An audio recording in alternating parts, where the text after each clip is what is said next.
Italy will run out in red, not blue, when they face France in Sunday's Six Nations clash in Lille, a striking visual shift rooted in history, modern regulations, and a broader evolution in rugby tradition.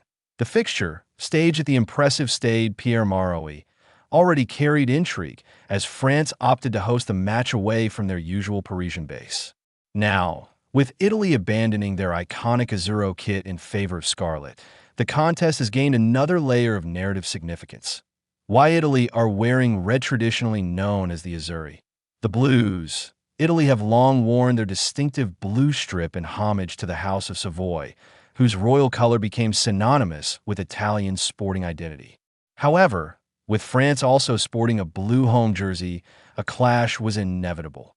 Ordinarily, Italy would switch to white as their alternative kit. Yet for this particular encounter, they will instead don a special red jersey commemorating Giuseppe Garibaldi, one of the central figures in Italy's 19th century unification. Garibaldi, a nice-born revolutionary of Ligurian heritage, led the famed Expedition of the Thousand in 1860, a campaign that proved instrumental in consolidating Italian territories. His volunteer soldiers became known as the Redshirts, Garibaldini, due to their striking crimson attire, a symbol that has endured in Italian cultural memory. Sunday's meeting between France and Italy doubles as the annual contest for the Giuseppe Garibaldi Trophy, further reinforcing the historical connection. The decision to unveil the commemorative kit at Cordo dei Mille, near Genoa, where Garibaldi launched his expedition, underscored its symbolic weight. The jersey itself features a classic polo collar accented with gold detailing. The inner collar tape, also gold, bears the powerful phrase, QUISI l'Italia OSI Mur. Here we make Italy, or we die, attributed to Garibaldi at the Battle of Calatafimi. It is a bold declaration of sacrifice and unity, now repurposed as a rallying cry for modern athletes representing the nation. Azzurri in name only ironically, while Italy remain colloquially known as the Azzurri, they will take the field dressed in scarlet. It is a rare visual departure for a side whose identity has long been entwined with blue. However, the color change is not purely symbolic. It also reflects shifting regulatory and commercial realities in international rugby. For decades, rugby followed a long-standing convention. In the event of a kit clash, the home team would switch to an alternative strip. This tradition dates back more than a century to the era of lengthy overseas tours, when visiting teams often carried only a single set of jerseys. To avoid imposing logistical burdens, hosts would adapt their colors instead. That convention endured for over 75 years in the Six Nations. Yet in 2024, the championship broke with precedent and aligned with football's model, whereby the visiting team changes kit. The rationale was to create greater visual clarity and appeal to casual viewers accustomed to football broadcasting norms. The change sparked debate among purists, many of whom viewed it as an erosion of rugby's unique customs. Nevertheless, the policy remains in place, making Italy's kit switch a procedural necessity rather than an exception. The impact of colorblindness policy compounding these changes, World Rugby introduced guidelines aimed at improving accessibility for colorblind spectators.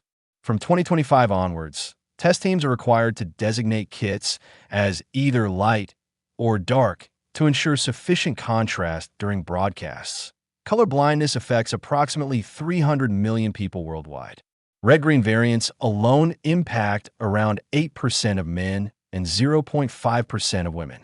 Among those affected is former World Rugby chairman Sir Bill Beaumont, who has spoken openly about the challenges posed by indistinct color combinations.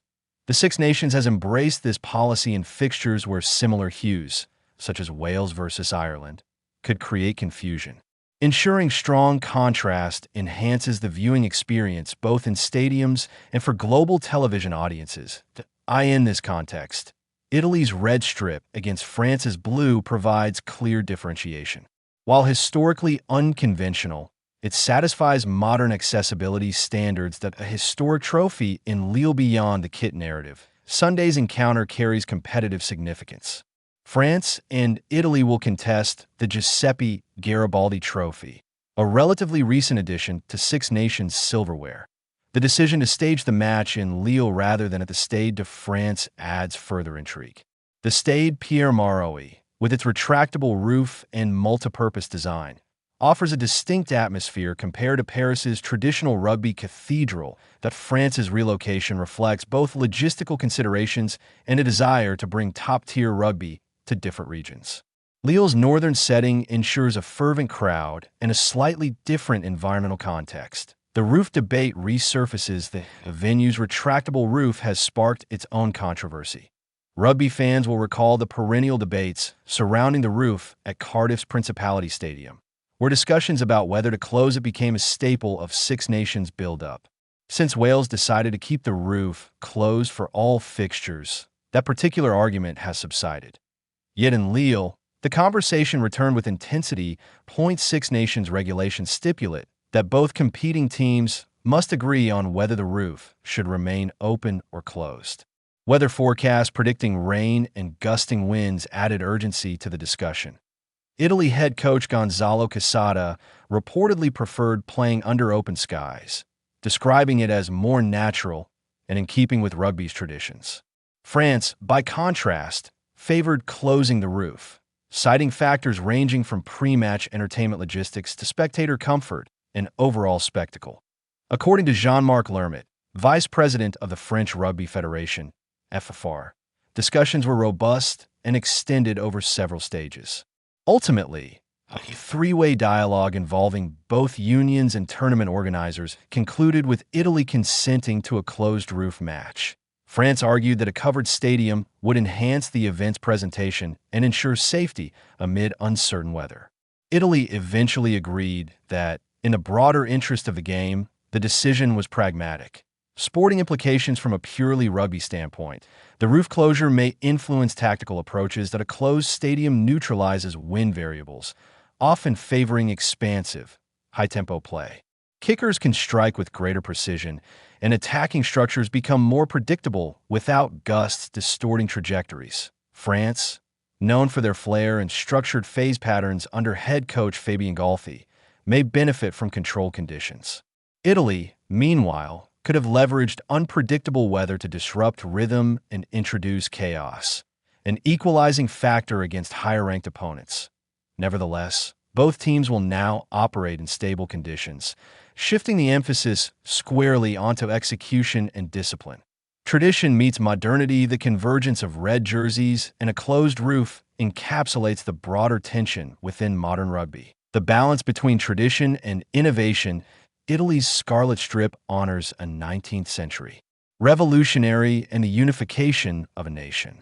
Yet its deployment arises partly from 21st century broadcasting strategies and accessibility standards. Similarly, the roof debate highlights evolving priorities: commercial presentation, spectator safety, and global television audiences, alongside enduring sporting principles. Rugby has always prided itself on heritage and ritual. But as competitions seek to expand reach and inclusivity, adaptation becomes inevitable. That a symbolic occasion for Italy. Wearing red in Lille is more than a logistical adjustment. It is a tribute to Garibaldi's legacy and a reminder of the country's historical journey toward unity. Yes, they contest the Giuseppe Garibaldi Trophy. The symbolism is potent. Modern athletes embodying the colors of 19th century revolutionaries in pursuit of sporting glory. For France, hosting under a closed roof in a northern metropolis reflects ambition to broaden rugby's footprint and deliver a polished spectacle. When the teams take the field, the narrative threads, history, regulation, weather, and rivalry will converge into 80 minutes of high-intensity competition. Blue may be Italy's customary identity, but on Sunday in Lille, red will carry the weight of memory and meaning.